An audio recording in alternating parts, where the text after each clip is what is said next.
Hey everyone, welcome back to the channel.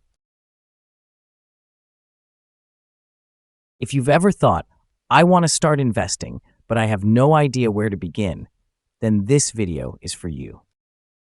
Today, I'm going to walk you through a simple, step-by-step guide on how to start investing, even if you're a complete beginner.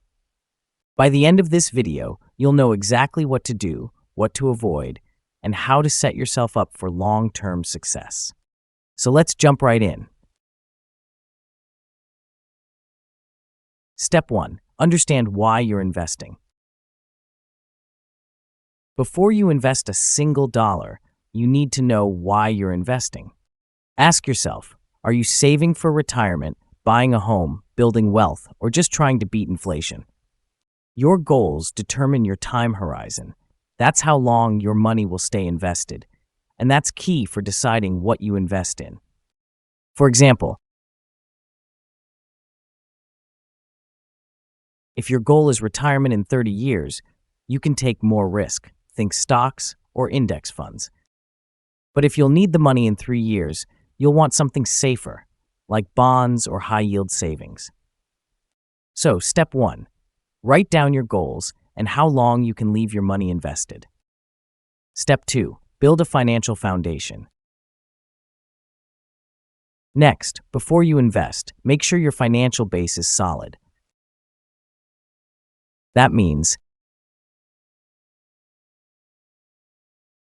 1. Pay off high-interest debt, like credit cards. 2. Build an emergency fund, ideally 3 to 6 months of expenses. 3. Budget your money so you know what you can afford to invest each month.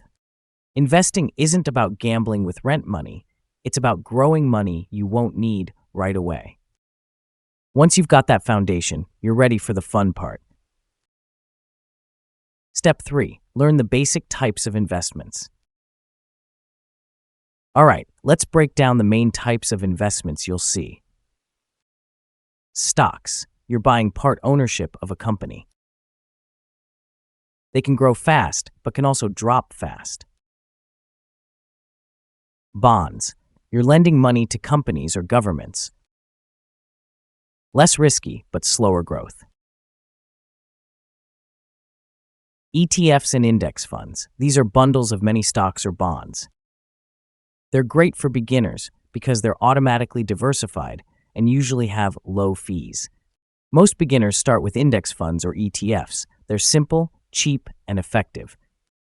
If you ever hear the phrase, don't put all your eggs in one basket, that's diversification, and ETFs make that easy.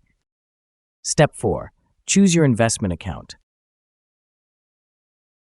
Next, you'll need a place to actually invest, an investment account.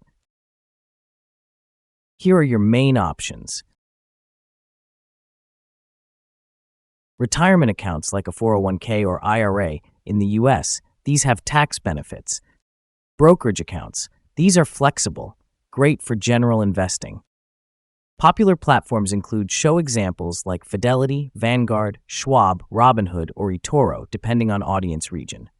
When choosing a platform, look for low fees, good customer support, and an easy-to-use app. Once you've opened an account, you can buy your first fund or stock. Step 5. Start small and stay consistent.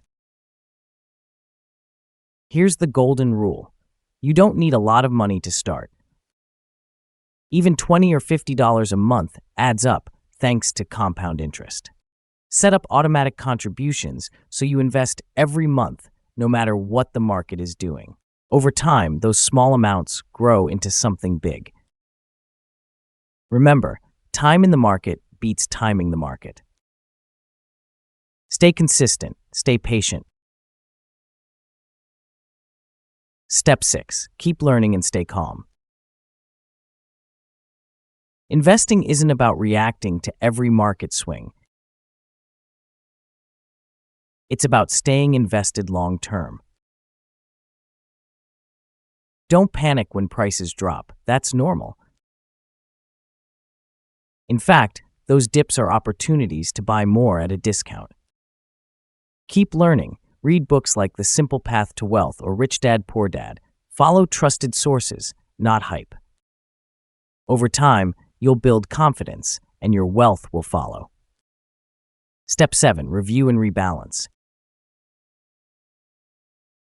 Once a year, check your investments. Make sure your mix of stocks and bonds still fits your goals. That's called rebalancing. It keeps your risk level in check as your money grows. And that's it, your complete step-by-step guide to investing for beginners. If you found this helpful, hit that like button, subscribe for more personal finance tips, and drop a comment below. What's your biggest investing goal this year? Thanks for watching, and I'll see you in the next one.